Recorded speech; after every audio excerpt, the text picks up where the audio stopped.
há questões importantes a debater na nossa ordem de trabalhos. A ordem de trabalhos foi incluída nos vossos dossiês. Espero que me estejam a ouvir, diz o Presidente.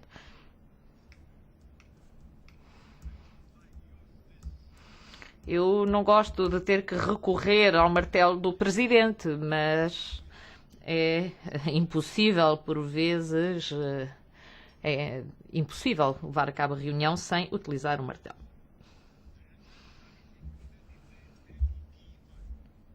A ordem de trabalho está nos vossos dossiês e não havendo comentários, está aprovada a ordem de trabalhos. Pediu a palavra para falar sobre a ordem de trabalhos? Não? Muito bem, então estamos de acordo com a nossa ordem de trabalhos. Ponto 2. Comunicações do Presidente. Não há comunicações do Presidente, porque na semana passada tivemos 5 sessões da nossa Comissão Parlamentar e todas as comunicações foram feitas na altura. Passamos ao ponto número 3. Criação de uma União Europeia da Energia. Gostaria de dar as boas-vindas ao Sr. Vice-Presidente da Comissão, Šefčovič, Vice-Presidente responsável pela União da Energia, Sr. Vice-Presidente, Sr. Maros. Já o acolhemos várias vezes no Parlamento Europeu, na última legislatura. O senhor tem agora novas responsabilidades. Na última vez falávamos de questões como a cooperação interinstitucional e agora da União da Energia. O senhor foi vice-presidente também na legislatura anterior.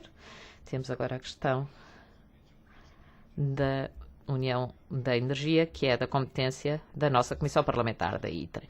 Estamos agora preparados para ter um debate aprofundado sobre esta questão, porque de facto é uma das questões centrais da legislatura atual para o Parlamento, para a Comissão e também para o Conselho.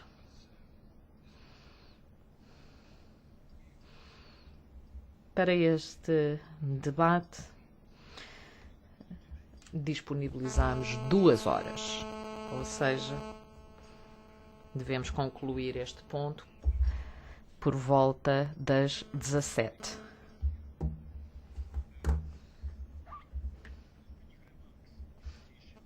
Assim sendo, Sr.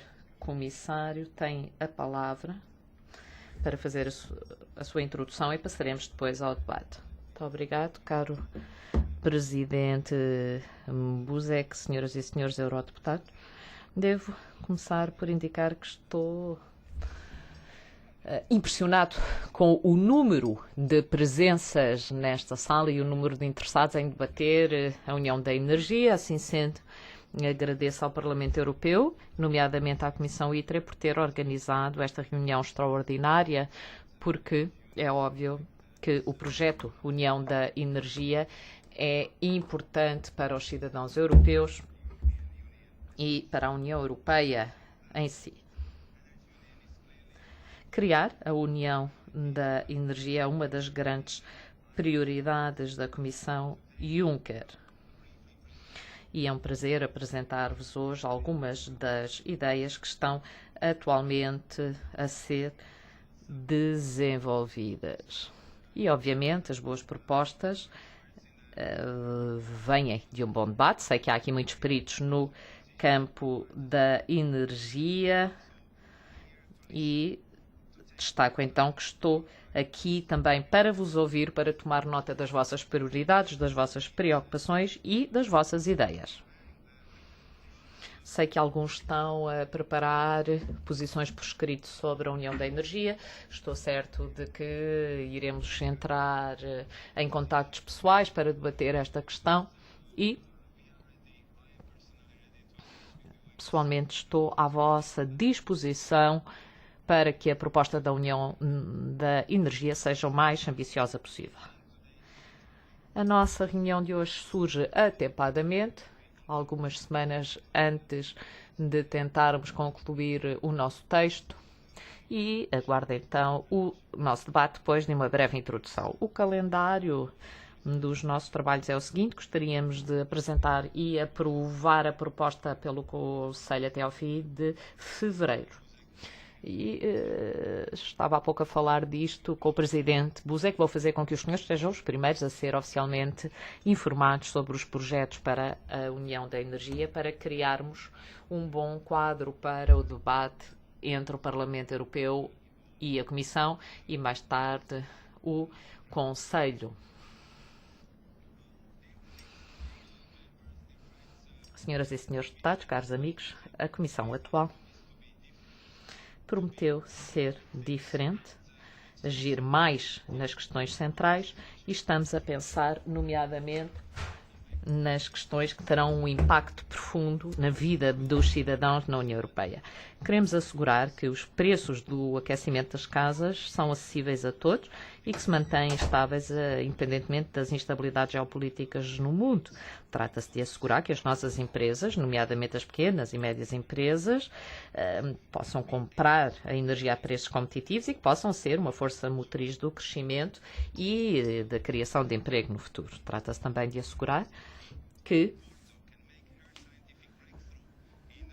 os cientistas de Helsinki ou do Porto podem fazer chegar as suas descobertas científicas no campo da energia aqui à Europa, em vez de se dirigirem aos Estados Unidos ou à China, fazendo com que a Europa seja um líder neste campo. Trata-se também de assegurar que os nossos filhos em Bratislava ou em qualquer outra cidade da Europa,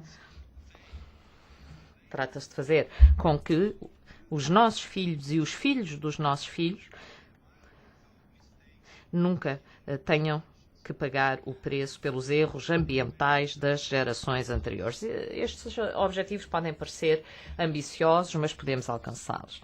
E temos agora o ambiente político adequado para criar esta união da energia. Também a situação geopolítica nas nossas fronteiras a leste, infelizmente, faz com que a questão da segurança energética na Europa esteja no topo das prioridades. O acordo do Conselho Europeu relativamente ao quadro para a energia e o clima em 2030 veio abrir a porta a acordos ambiciosos em Paris e os líderes manifestaram-se também dispostos a assumir a sua responsabilidade e prontidão para reduzir a emissão de gases com efeitos de estufa. A Comissão pretende, então, aproveitar este ambiente de mudança política. Temos o Plano de Investimento Juncker, que pode desbloquear o financiamento necessário para o setor da energia, o que vem demonstrar a determinação e a vontade política que existe atualmente para alcançar estes objetivos, para podermos, de facto, mudar a situação. E penso, então, que temos agora a oportunidade de fazer com que algo aconteça, temos que dar esse grande passo em frente e, assim sendo, devemos aproveitar esta oportunidade. Senhoras e senhores, apesar dos progressos importantes efetuados nos últimos anos, e assistimos a progressos consideráveis, temos que ser honestos também, admitindo que as nossas políticas energéticas atuais são insustentáveis em toda a acessão deste termo. Os preços do petróleo são altamente voláteis, causando especulação a curto prazo e imprevisibilidade a longo prazo. E o facto da maior parte da nossa energia vir de fora da União Europeia, nomeadamente de um número reduzido de países que utilizam no seu fornecimento energético como elemento de negociação política, pode causar o risco de perturbações. Tem aqui uma ilustração dessa situação, o quanto dependemos da importação de petróleo e de gás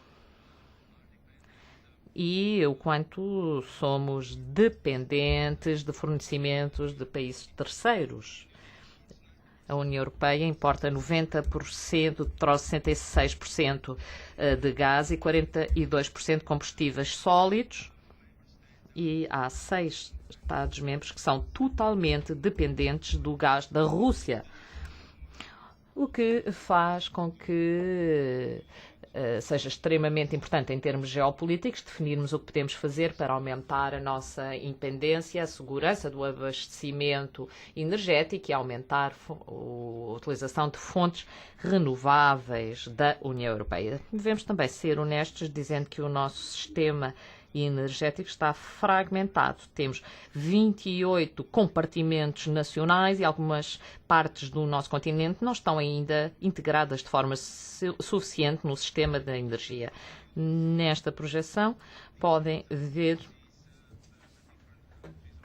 as diferentes políticas utilizadas pelos vários Estados-membros ou pelas várias regiões e o peso que têm no mercado energético. Por isso nós precisamos desenvolver capacidades para fazer com que esta intermitência dos renováveis passe a uma verdadeira capacidade na União Europeia. Mas será que temos que o desenvolver da mesma forma em toda a União Europeia? Será que precisamos de o ter em todos os Estados-membros? Será que devemos pagar este custo elevado? Ou será que poderemos encontrar soluções melhores a nível europeu? E espero que estejam de acordo comigo em dizer que a Europa, neste caso, é a solução. Vejamos os sistemas de apoio às energias renováveis e aquilo que nos custa não avançar de imediato para soluções europeias, mas continuar nos sistemas nacionais. E quando ouço os vários grupos de reflexão, e quando leio os diversos estudos, o que vejo muitas vezes é o seguinte: se começássemos de novo com o sistema de apoio às energias renováveis a nível europeu, poderíamos poupar 140 mil milhões de euros. É um montante enorme que poderíamos utilizar de forma mais eficiente no futuro. Um outro problema que existe na Europa é o seguinte: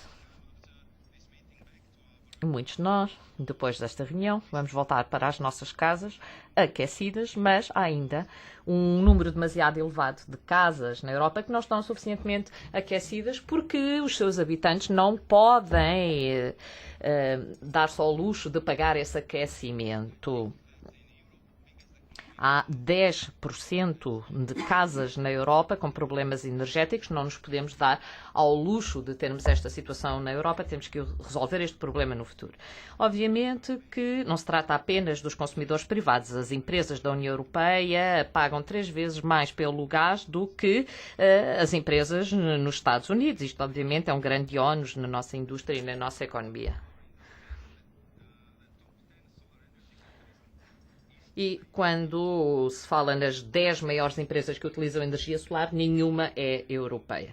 Há ainda muito desperdício em termos energéticos, não temos ainda uma economia hipocarbónica, uma sociedade hipocarbónica, e isto obviamente exige envolver todas as partes interessadas, das ONGs verdes às grandes empresas industriais.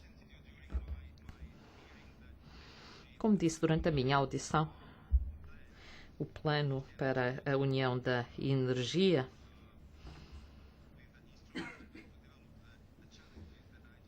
com os seus instrumentos deve dar respostas aos desafios que referi e gostaria de referir as 5 grandes dimensões deste plano que estão interligadas e no final de fevereiro vamos propor medidas concretas para cada um destes elementos. Rapidamente vou passar pelas grandes dimensões. Em primeiro lugar, torna-se óbvio, partindo da situação atual, que é necessário melhorar a segurança de abastecimento, partindo da solidariedade e confiança. A União Europeia é o maior importador de energia no mundo, importa-se mais de 400 mil milhões em energia todos os anos. Reduzir esta dependência das importações exige um conjunto de diferentes ações, nomeadamente ser mais eficientes em termos energéticos e utilizar melhor as nossas fontes internas de energia. Devemos também diversificar as fontes e o fornecimento energético, e a saga recente do South Stream deve ser uma lição e uma oportunidade a aproveitar neste sentido. Devemos ter também mais transparência nos contratos de gás opacos e, em conjunto com a alta representante vice-presidente Mogherini, vamos criar uma diplomacia energética mais afirmativa e coerente na União Europeia. Nós somos o maior cliente em termos energéticos e merecemos ser tratados com o devido respeito. A segunda dimensão, desenvolver um mercado interno energético altamente competitivo. Aqui já há grandes progressos, mas sabemos também que há ainda muito a fazer, porque precisamos de um mercado energético em que haja um fluxo livre de energia, em que as empresas possam ser concorrenciais entre si para criar os melhores preços da energia, ao mesmo tempo respeitar as exigências sociais e ambientais. Para tal, devemos eliminar os obstáculos técnicos e regulamentares entre os Estados-membros. Isto não vai acontecer do dia para a noite, obviamente. Devemos começar por uma grande cooperação regional dentro de um quadro europeu e, depois dos contactos que tive com alguns presidentes da Câmara e algumas empresas de energia a nível local, estou convencida de que só poderemos ter uma união da energia com uma contribuição ativa dos cidadãos, dos atores locais e das cidades inteligentes. Ou seja, temos que ligar os cidadãos a este processo para que eles se envolvam e para que se apropriem deste processo e das grandes mudanças que propomos. Terceira dimensão importante, aumentar a eficiência energética. Como todos sabemos, a energia limpa a mais limpa é aquela que não usamos. Consumir menos, poluir menos e pagar menos, ser sustentável em termos de fontes de energia, tudo isto irá aumentar a segurança do fornecimento, a competitividade e a sustentabilidade e, mais uma vez, os consumidores devem estar no cerne deste processo. Vários estudos demonstram que os consumidores podem beneficiar muito de uma maior eficiência do mercado da energia. Recentemente tive 2 reuniões. Na primeira disseram-me que 90% das nossas habitações são eficientes em termos energéticos e na segunda reunião com investidores privados, nomeadamente fundos de pensão, que representavam 9 bilhões de euros, as pessoas disseram-me que estavam dispostos a investir na eficiência energética no setor da construção. Por isso há procura, há investidores. Temos agora que juntar as várias peças e criar um movimento na Europa que nos leva a uma construção europeia mais eficiente em termos energéticos, que possa ajudar os presidentes da Câmara, os municípios, as empresas locais a não recear a complexidade da tarefa, mas conseguir ajudá-los a fazer avançar este processo. 40% da energia que consumimos são para o aquecimento e arrefecimento e podemos utilizar a energia de forma mais eficaz e mais inteligente. É algo importante.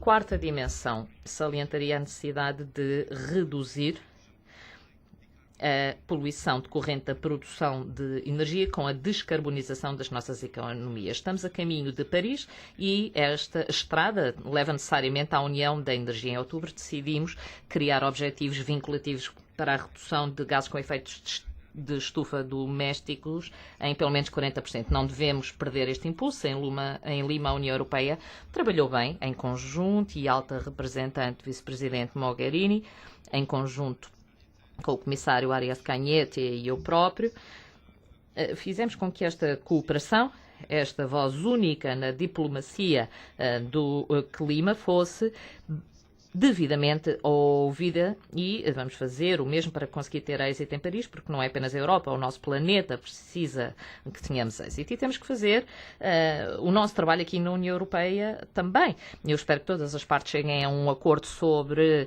a reserva de estabilidade de mercado para podermos continuar o nosso trabalho, nomeadamente na revisão do ETS, algo extremamente necessário e muito aguardado pelo mundo empresarial. Devemos também aumentar os nossos esforços no campo das energias renováveis. Como o Presidente Juncker já referiu, a União da Energia deve ser o líder em termos de energias renováveis, o que significa acelerar a descarbonização dos setores do transporte e, em quinto lugar, como melhorar as energias renováveis investindo na investigação e inovação. A investigação e a inovação são essenciais, não apenas para as energias alternativas, mas também para reduzir o consumo das energias atuais. E um desenvolvimento tecnológico nesta área irá criar grandes oportunidades industriais e da exportação, que significa crescimento de emprego. Sei que é uma prioridade para os senhores também e sei que vão debater precisamente este ponto no próximo ponto da reunião de hoje. Senhoras e senhores eurodeputados, as 5 dimensões que vos apresentei refletem uma abordagem holística que abrange várias áreas políticas, os transportes, a concorrência, a agricultura, a política industrial. E, bom, uma vez que temos um tempo limitado, não mencionei todos os elementos, mas a ambição é clara. E eu assumo pessoalmente a responsabilidade de fazer com que estas dimensões e as respectivas áreas políticas serão aplicadas em harmonia, criando os compartimentos que continuam a existir a nível dos Estados-membros, reunindo todas as partes interessadas, fazendo com que todos trabalhem, entendimento do mesmo objetivo, a União da Energia. Existe também um sistema de governação forte e credível. Eu li atentivamente a carta que alguns aqui presentes enviaram ao Presidente Juncker, ao Comissário Cañete e a mim próprio sobre esta questão. E, bom, eu já estive muitas vezes no Parlamento Europeu, levo muito a sério as vossas preocupações e o Parlamento, enquanto legislador, tem um papel essencial para fazer com a União da Energia se torne uma realidade. E por isso, uma vez que quando a estratégia para a União da Energia for aprovada no Colégio daqui a um mês, o primeiro passo da minha parte será vir aqui apresentar-vos em detalhe todo o quadro estratégico aos senhores eurodeputados.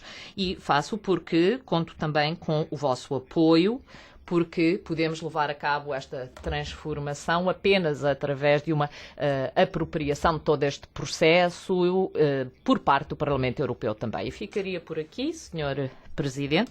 Estou à disposição para responder eventuais perguntas. Mais uma vez agradeço o convite e por ter sido generoso com o tempo que tinha à disposição.